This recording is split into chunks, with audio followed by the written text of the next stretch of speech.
In Iran, confirming its top general and 6 scientists have been killed in a wave of Israeli strikes. And Israel this morning is under a state of emergency. The military saying it has intercepted about 100 drones flying towards its borders. Joining us with an update and to put some context around this is CTV News military expert, retired Major General David Fraser. Good morning. First of all, your assessment, how much damage did the strikes by Israel do to Iran?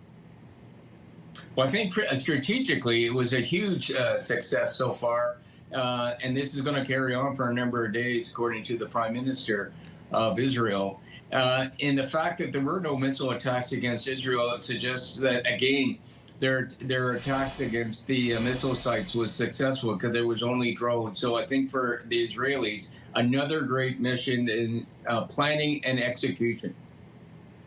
These strikes came shortly after Iran announced that it had completed construction of a 3rd uranium enrichment site. And on Truth Social, U.S. President Donald Trump has posted, "I gave Iran a chance after chance to make a deal. I told them it would be much worse than anything they know, anticipated, or were told. That the United States makes the best and most lethal military equipment anywhere in the world by far, and that Israel has a lot of it with much more to come." We know that there were talks in the president. Marco Rubio has said this is not something that's supported by the U.S. Then you have messages like this from the president. Can you put that into context for us? Why that messaging? What is he trying to say there?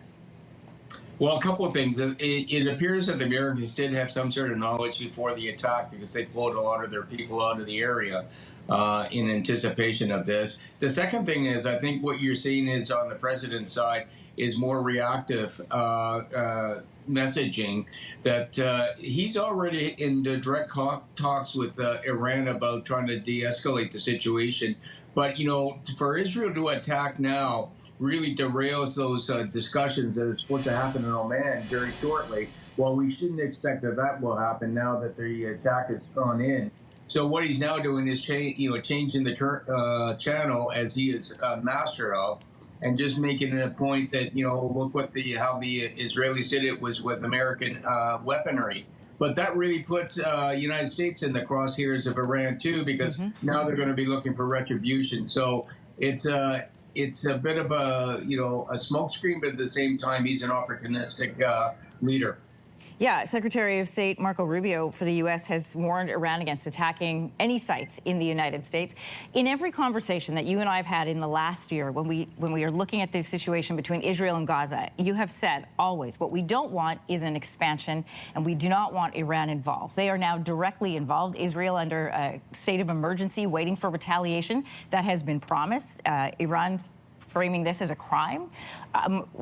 What does all of this mean? Like, where are we right now as of this morning?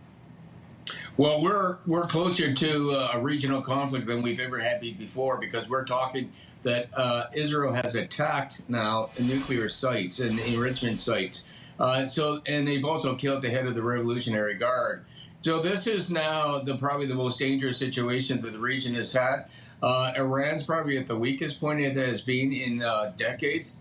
And so it'll be up to really what does Israel and Iran want to do, and have they done a tit for tat, or is this going to escalate? So the next couple of days are going to be crucial to see if this actually goes any further. Well, Israel's Prime Minister Benjamin Netanyahu said this military operation will continue.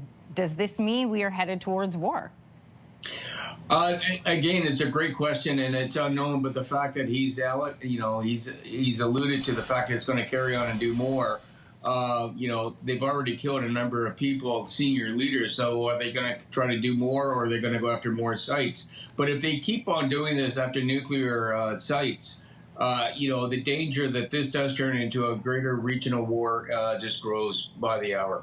CTV News military expert David Fraser, I want to thank you for coming on this morning. Appreciate it. Anne-Marie, thank you. If you like that video, make sure to subscribe to the Your Morning YouTube feed, where you can find all kinds of new content posted every weekday morning.